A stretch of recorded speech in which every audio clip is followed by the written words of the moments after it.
Today we want to cover what's called the method of substitution for integrals, or the substitution rule for integrals. So in the last couple of classes, we talked a little bit about evaluating integrals by anti-differentiation, and the fact that the integral of f of x dx is equal to some big F of x plus c, where big F prime of x is equal to little f of x. In other words, when we write an integral without the bounds, what we're really just asking for is the antiderivative. It's the function that when you take its derivative back, you get the thing inside of integral here. And I want to draw a little bit of attention real quick to this dx thing here. This is called a differential. Okay, and I think we may have talked a little bit about this in the past, but a differential is sort of an infinitesimally small change in the given variable. Here, that given variable is x.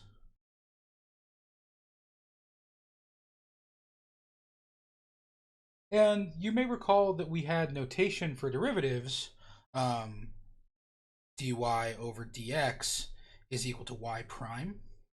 We didn't use it that often. We mostly just used the prime notation. But this notation, it's called Leibniz notation, and it represents a ratio of differentials.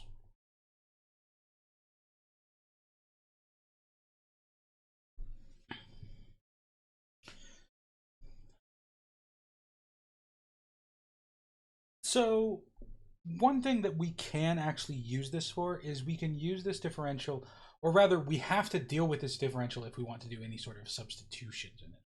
And there's a whole category of integrals that can be solved using what's called the method of substitution. So for example, let's consider the integral 18x squared times fourth root of 6x cubed plus 5 dx. So this integral is problematic because it looks like we either need a product rule, and we also need sort of a chain rule, right? Note that these are sort of not really a thing, right? There's no product rule for integrals. There's no chain rule for integrals. This substitution rule is closest to a chain rule for integrals. Question? Sorry, somebody hit their mic, so I was just checking to see. Okay. There is a key thing that we can notice here.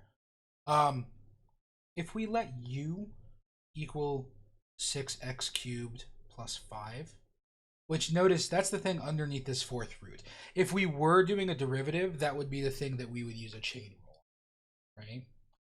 It's the inner function of our chain rule. If we let u equal 6x cubed from plus 5, then the derivative of u with respect to x, du over dx, is 18x squared. Or du is equal to 18x squared times dx, sort of multiplying both sides by the differential with respect to x. And then, if we wanted to, we could divide both sides by 18x squared. We get du over 18x squared. Some people write it like this. I prefer 1 over 18x squared. I don't like my differentials to get too mixed up with other functions. Is equal to dx.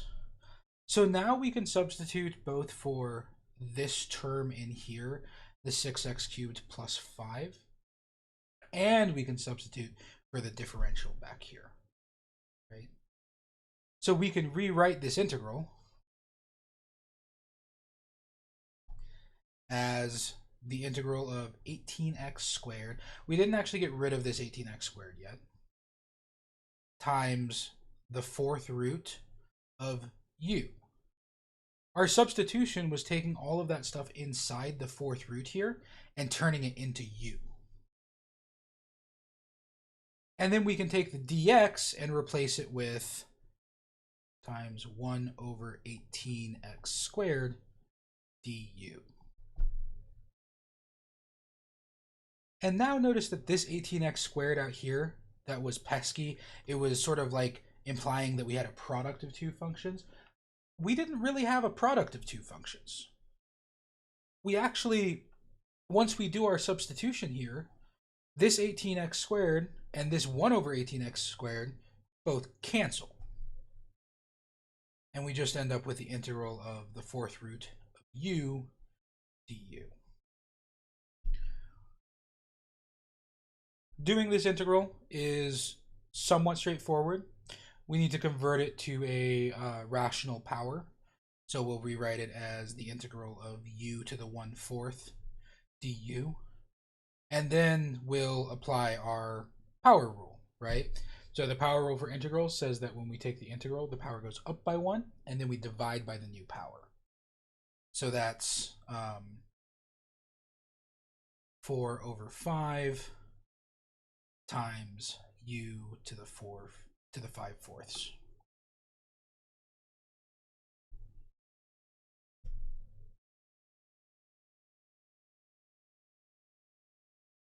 We don't want to leave our substitution in our answer. So the last thing we have to do here to finish this question, oh wait, we are missing one thing, plus c. The last thing we have to do to finish this question is to undo our substitution.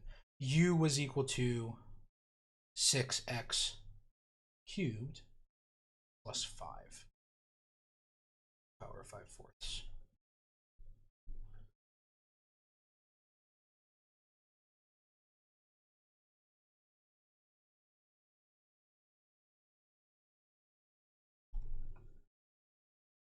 So the method of substitution for integrals is, it really is literally the chain rule in reverse, okay? We're taking something that's like a derivative we could have gotten from a chain rule, right? And we're undoing that process. So let's state this method of substitution in generality.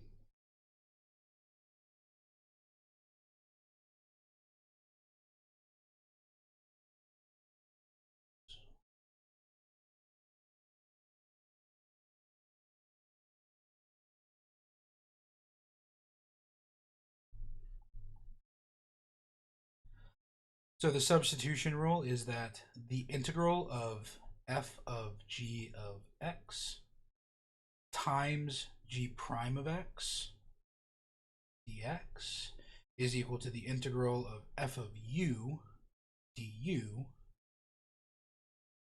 where u is equal to g of x.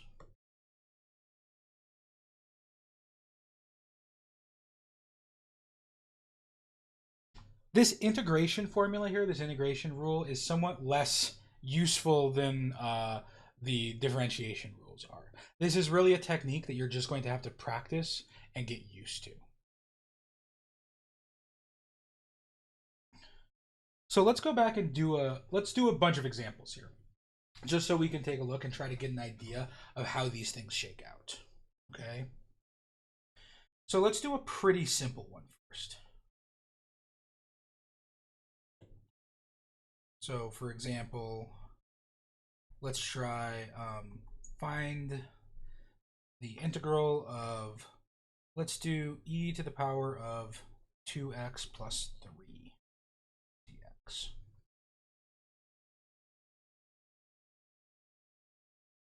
So whenever I'm doing U substitution, some people try to say that, okay, you need to figure out what substitution you can make so you can cancel stuff out on the outside, all that other stuff. I honestly prefer a method that's a little bit less. It's a little bit less clever, but a little bit more focused. Um, I'm just going to try a substitution and see if it works. I'm going to know that my substitution works if I've gotten rid of all of the old variables. Say I've gotten rid of all the x's and everything is in terms of u. And I'm going to know that my substitution has failed if I still have x's in my integral. Okay? So I'm just going to try to do a substitution. Here, there's only a couple of different substitutions that even make sense. Okay? One of the substitutions that makes sense, and the right one to choose in this situation is u is equal to 2x plus 3. The other thing we could have tried is e to the 2x plus 3, but that's not really going to help us out. I'll do an example in a little bit where I try the wrong substitution, just so you guys can see how that fails. So here, if u is equal to 2x plus 3, that means that du over dx is equal to 2. We're taking the derivative of both sides with respect to x. But if du over dx is equal to 2, then that means that du is equal to 2 dx, and that dx is equal to 1/2 du. Essentially what I'm doing whenever I take the substitution, so I'm picking my substitution,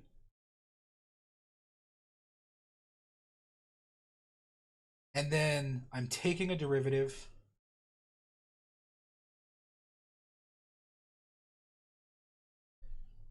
and then I'm solving for dx. We're treating this du over dx as if it were just a fraction. It kind of is, it kind of isn't. It depends on what theory you're subscribing to.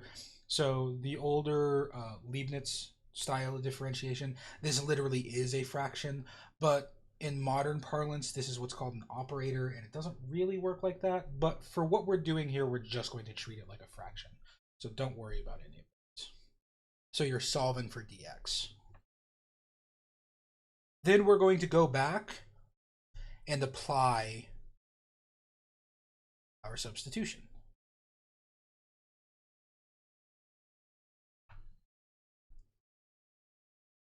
So here, our substitution is that e to the 2x plus 3 is going to turn into e to the u, because we took the 2x plus 3 and we turned it into u. And then dx is going to turn into 1/2 du. One of the nice things we can do with integrals, if we have a constant multiple, we can just pull it out. So that's 1/2 of the integral of e to the u du. And what's the integral of e to the u?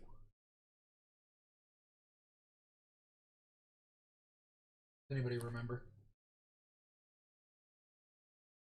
E to the u? Yep, it's just like the derivative. The derivative doesn't change it, the integral doesn't either.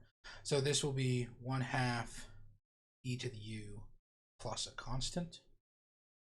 And then the last thing we need to do is undo our substitution.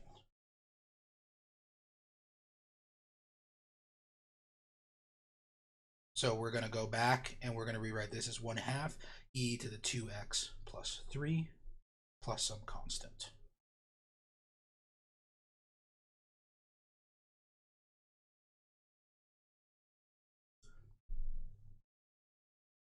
So this is what I would call, well, it's not even quite trivial. We at least did have some change to it, but this was pretty straight. As far as a u substitution, this is about as straightforward as it gets.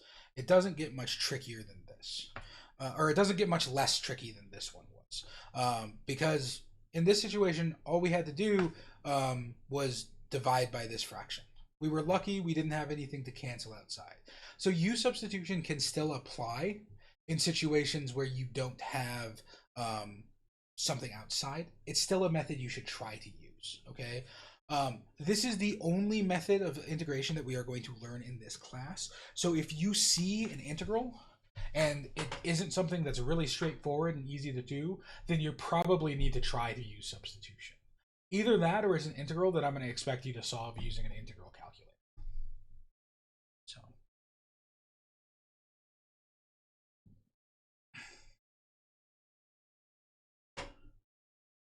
any questions about this example?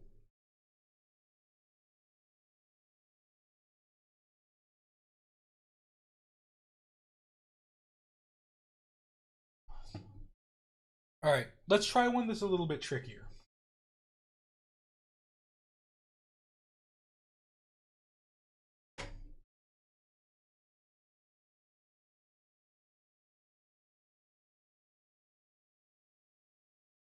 So let's find the integral of 2t cubed plus 1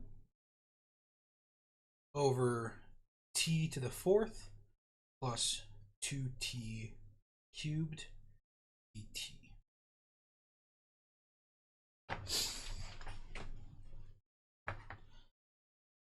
So in this situation, we're going to need to try a substitution. We have two options.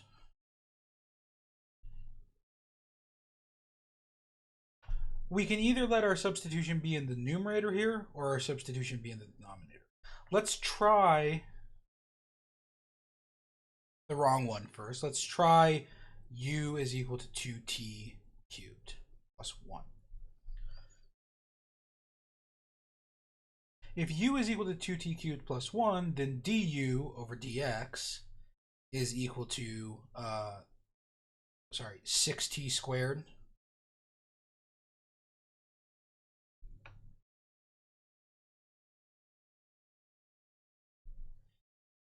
and that means that du is equal to 6t. Sorry, it's not du over dx here, it's du over dt because our variable is dt. Du is equal to 6t squared dt, which means that dt is equal to 1 over 6t squared du. So when we try our substitution, we're going to end up with the integral of u, because 2t cubed plus 1 was equal to u, over t to the fourth plus 2t cubed,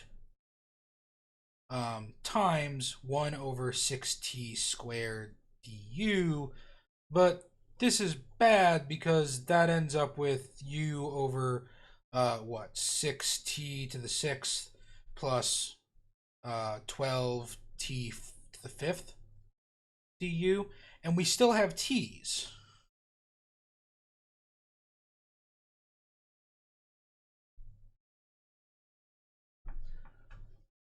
This means that our substitution choice was incorrect.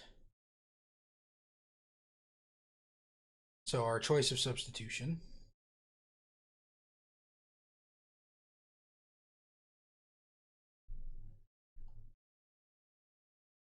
was wrong. As you do more of these and you practice these, you're going to find that you'll start to get intuition for which substitution you should be choosing. But this is not a bad situation. We did something wrong, but we know we did something wrong, so we can go back and try the other option. Our other option of substitution is to let our u be the denominator here. So let's try u is equal to t to the fourth plus 2t cubed.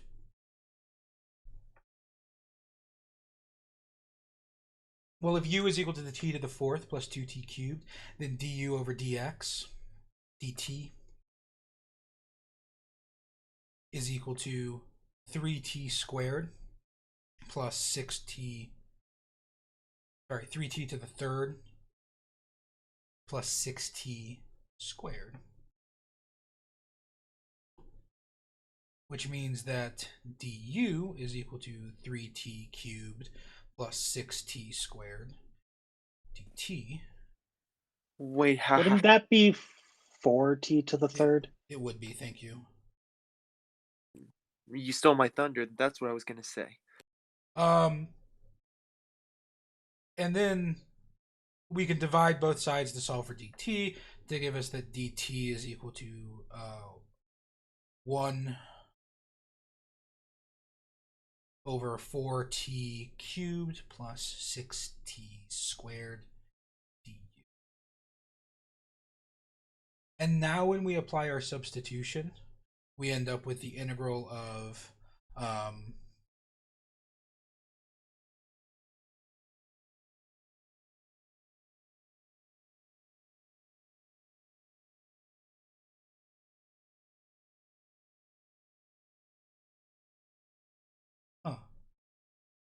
I think I may have copied something down wrong here. 2t cubed plus 1 over u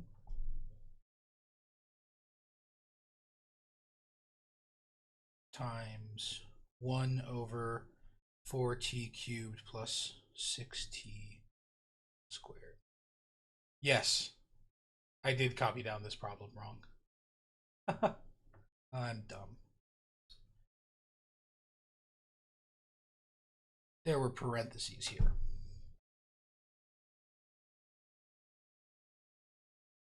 Let me back up just a step here. Let's try our substitution over again. In this case, the substitution that we want here is we actually just want u to be t to the 4th plus 2t.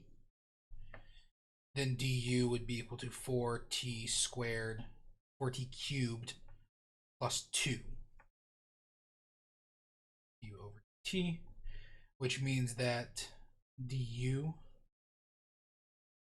is equal to 4t cubed plus 2 dt, which means that dt is equal to 1 over 4t cubed plus 2t.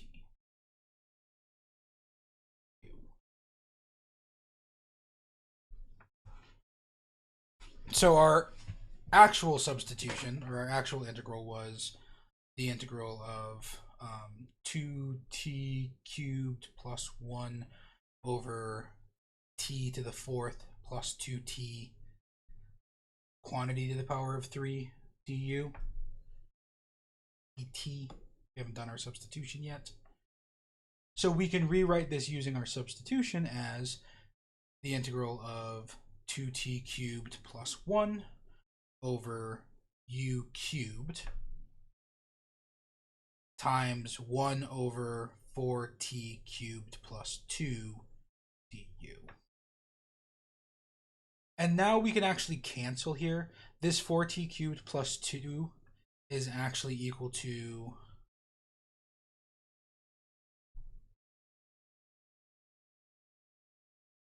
uh, 2 times 2t cubed plus 1. And this 2t cubed plus 1 and this 2t cubed plus 1 cancel, giving us the integral of 1 over 2 times 1 over u cubed. As usual, we can take the 1/2 out front.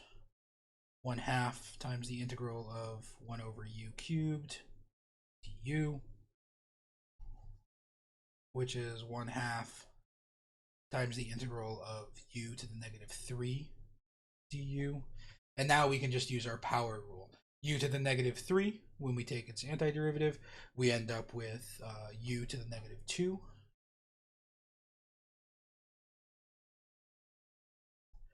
over negative 2 plus a constant.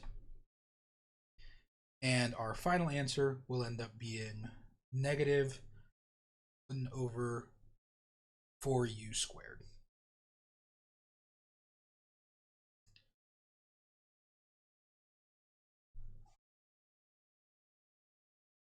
Plus c.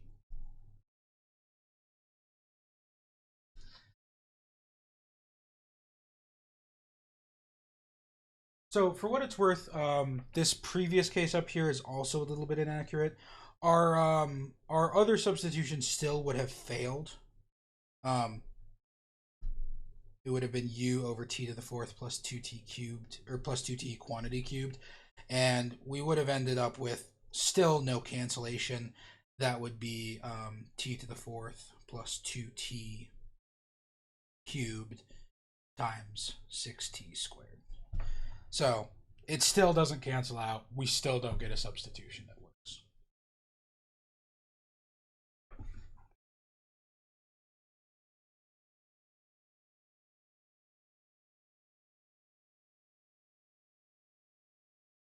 So this one's a little bit longer because we did it wrong in an intentional and an unintentional way.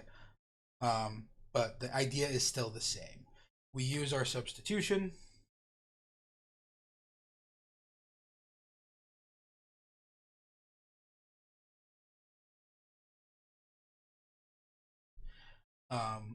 We differentiate u.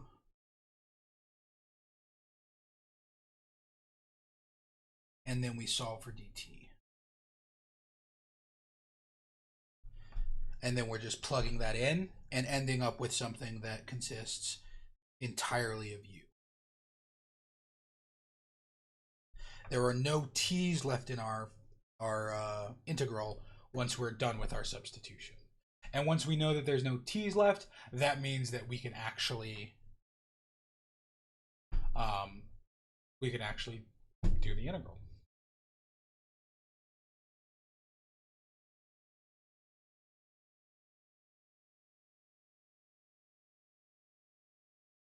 Here I am making mistakes even more because now I'm flustered that I made the first mistake. This actually isn't the final answer. We don't want to end with just 4u squared. Our question didn't have u's in it to begin with. The u is just something we made up. We need to undo our substitution. So our actual final answer should be 1 over 4 t to the fourth plus 2t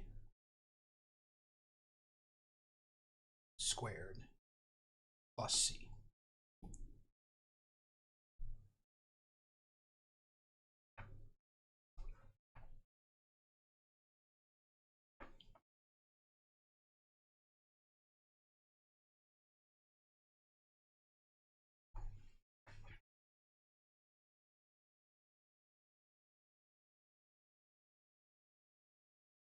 Okay.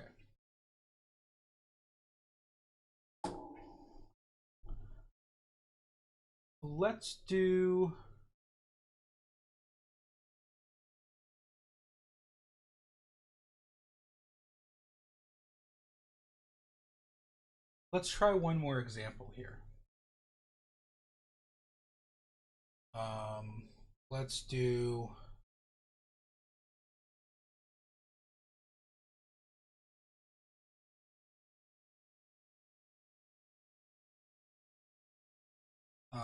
the integral of x over the square root of 1 minus 4x squared dx.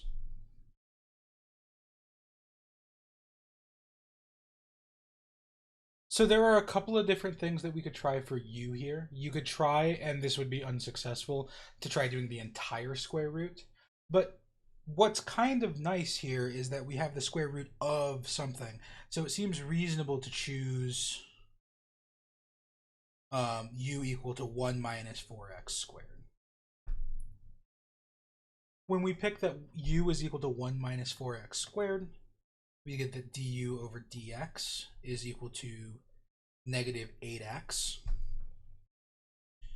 which means that du is equal to negative 8x dx, which means that dx is equal to negative 1 over 8x d. And now we can apply our substitution. The integral of x over the square root of 1 minus 4x squared dx is equal to the integral of x over the square root of u times negative 1 over 8x du. I'm going to pull the negative 1/8 out front because it's a constant.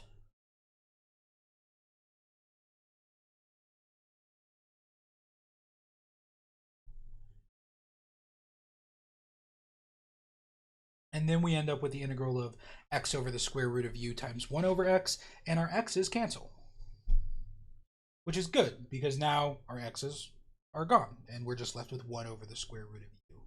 So that's negative 1/8 times the integral of 1 over the square root of u du. We can, of course, rewrite this as negative 1 over 8 times the integral of u to the negative 1/2 du, which means that we end up with negative 1 over 8 times 2u to the 1/2. The power goes up by 1 from... Sorry. Yes, the power goes up by 1 from negative 1/2 to positive 1/2, and then we divide by the new power. Dividing by 1/2 is the same as multiplying by 2, plus a constant. We can simplify our coefficients over here, and we can also undo our substitution and rewrite it as a radical, giving us negative 1/4 times the square root of 1 minus 4x squared plus some constant as our final answer.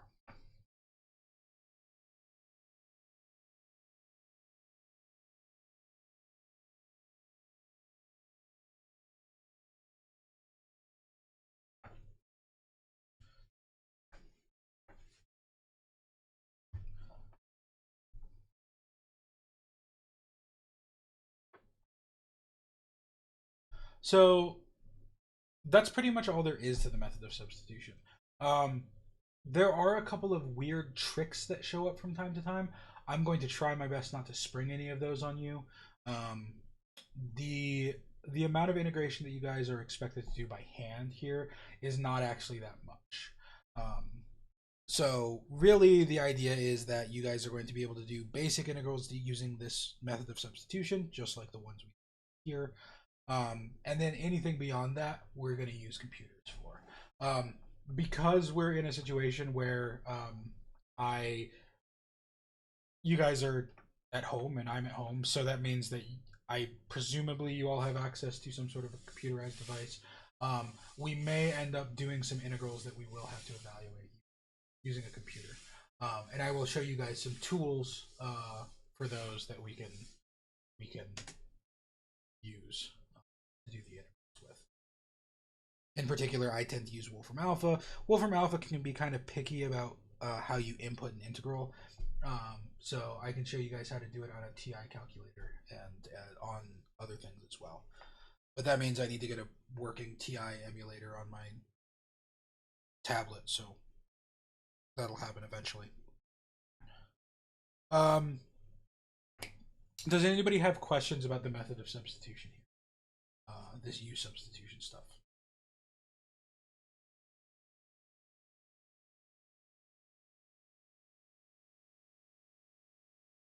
Okay, so I am going to, as usual, pass out some worksheets for you guys to work on. I've got about like 9 practice problems, and I can dig up more if anybody wants them.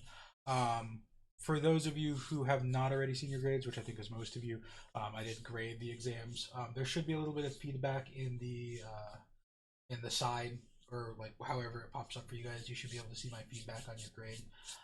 If you have any questions about your grades, of course you can feel free to ask me. You can send me a direct message here on Discord. That's probably the fastest way to get a response from me. And a reminder that both the quiz and your guys's survey results and linearization are due next class, so next Wednesday. So make sure you guys have gotten a good head start on that stuff. Okay. If you guys have any questions about the quiz, you can feel free to ask today. And I can also help you guys with anything that you're looking at for linearization stuff for the group project. Oh, well, me and my group were wondering, maybe could you give us an example of the integration, like that's part of our last part of our project, like an example of what we're supposed to write for that last part. The last part? Which last part? Like, Sorry. like the part of the quiz that's due this Wednesday. Can we have an example of what that should look like a problem? For the quiz? No, I mean, like, do you know how the last part of our project, in intercession or integration is due Wednesday? Well, can we do an example of a problem that's supposed to look like the last part of our project? The The linear linear regression? regression thing. We did that in class a while ago. Can you Do you want me refresh to? our memory just about like what tool we're supposed to use? I don't remember. I remember we did Yeah, something okay. on So, Desmos. yes, so Desmos, the easiest way I know to do linearization is on Desmos. You can also do it on Excel, but yeah, totally. Let me make this calculator screen a little bit bigger and I'll pull up the graphing Desmos. A little bit too big. All right. So let's go. Um, so let's say you had you can pull in a table here, and put in your x coordinates and your y coordinates. Let's say you had 12 people say that they would buy your product at $10. You had 18 people say that they would buy it at $14, and you had, sorry, that's not right, at $6, and you had 28 people say that they would buy it at $4. What you can do is you can do y1, and you use a tilde if you wanted to do linearization instead of an equal sign. Is equal to mx1 plus b. This way we're telling it that we do want a line that can have a y-intercept, which allows us to have this line that has a negative slope, right? And then it'll generate the line for you, it'll give you a slope. So in this case, it shows a slope of negative 2.5 and the y-intercept of 36. So the equation of your line in that situation would be y, or your p of x, your price function would be p of x is equal to negative 2.5x plus 36. Does that answer the question that you were wondering about, Emmett and Connor? Yeah, I think so. Thanks. Okay. Do you still have a copy of that worksheet that I gave you guys on regression? I think so. Yeah, Okay. I have it in my book. I'll also post a copy of it to the Discord, so you guys can take another look at that. Because it did sort of walk you through sort of step by step. Obviously, you still have to do the work, and you definitely do not have to do the linear regression by hand. But that sort of pattern of like what you did for that quiz, or quiz, it wasn't a quiz, it was just an activity, the linear regression activity, is extremely similar to what I want from you guys for this section, just this part of the project. I'm sorry for the confusion. Sometimes I give bad explanations. That's okay, Connor. I was just very confused because you were talking about integration for the project, and this project doesn't have any integration in it. So, but yeah, I will definitely post up that linear regression activity so that everybody can make sure that they are a little bit more clear on what I'm asking for. And hopefully, if you're having any questions with tools or anything like that, I can also show you how to do it using Excel at another time as well, if you would. Right, that's where I got mixed up. I meant integration, not integration. Regression. Okay. Does anybody have any other questions about project stuff or or the integration stuff we're doing in class right now? Or the quiz? Okay. I then will post both this document as well as the practice problems for you guys in just a moment here. And I will hang out until 4:50 as usual. So you guys can pop in and ask me any questions about any of those things. Okay.